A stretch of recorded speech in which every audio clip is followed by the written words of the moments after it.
Preparing for college is quite the endeavor, from the parents to the students to the teachers and counselors. Another part of the equation, though, the College Board, a not-for-profit organization whose mission is to connect students to college success and opportunity. Joining us today, we have Rachel McCoy. She is the Director of K-12 Services with the College Board. Thanks for being here today. Thanks for having me. All right, first off, what is the College Board? What do you do? The College Board is a nonprofit organization dedicated to connecting students to college success and opportunity. And we do that through our programs like Advanced Placement and the SAT, some names you've probably heard of before. I'm ready to forget them. But And I spend my time in South Carolina working with schools and districts, making our programs more meaningful. So as you reference, you might remember your experience with the SAT. Well, it's completely different. Really? Yes. If you knew how I took the SAT, I took it during a soccer tournament. So it took it once. So that was not, you know, that was stressful enough. So. Right. And now it's even more competitive too, right? Well, today students have an entirely different experience. The test was redesigned in March of 2016 to reflect what students are learning in South Carolina classrooms. So there's no more analogies, no more SAT words, and one of my favorite changes is that there's no penalty for guessing.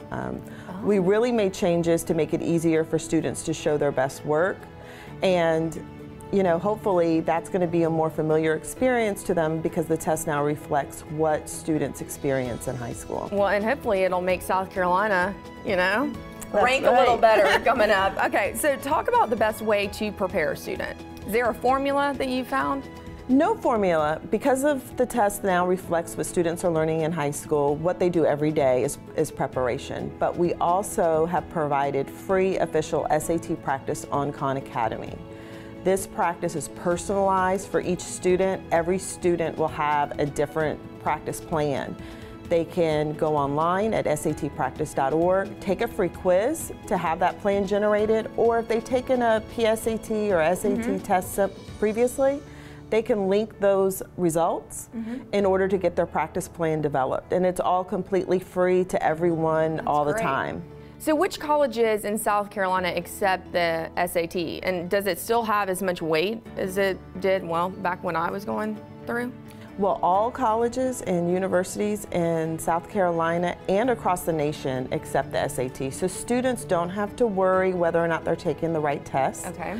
And another thing to keep in mind is that SAT scores aren't just used for admissions. They can also be used for course placement and scholarships, and we know how important finding the money is. Exactly. Yeah. We don't want to forget about those opportunities as well. Okay, you talked about online. Is that how they sign up to take the SAT?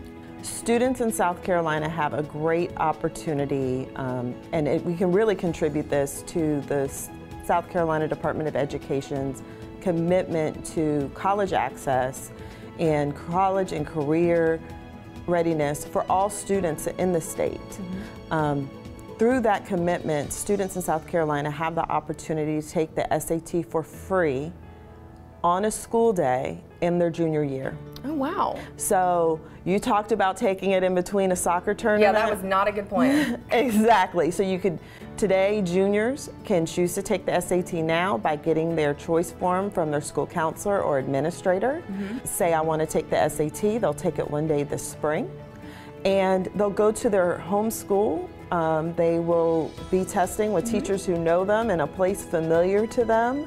And have a more comfortable, familiar experience while they're taking the test. And you're really empowering them to go in there, give it a go, and see what happens. Your experience, you said you used to be a counselor. Yes. A high school counselor? Yes.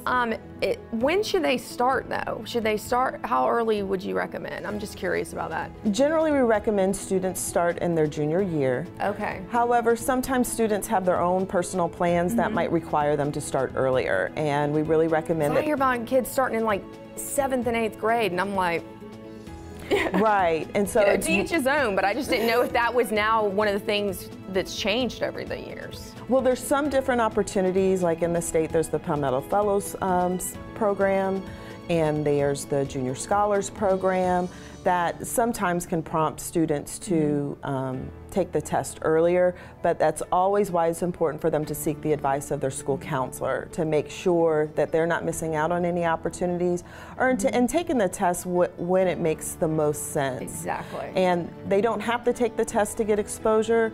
SATpractice.org also has 8 free full-length practice tests, so they can be confident before going in to take the exam. And before we go, just stressing the fact that parents and students need to educate themselves on this process, and I think that would also alleviate a lot of stress with it, don't you think? Absolutely. And so, again, juniors have that opportunity to test for free by choosing the SAT Now on their school choice form that they get from their school counselor and administrator.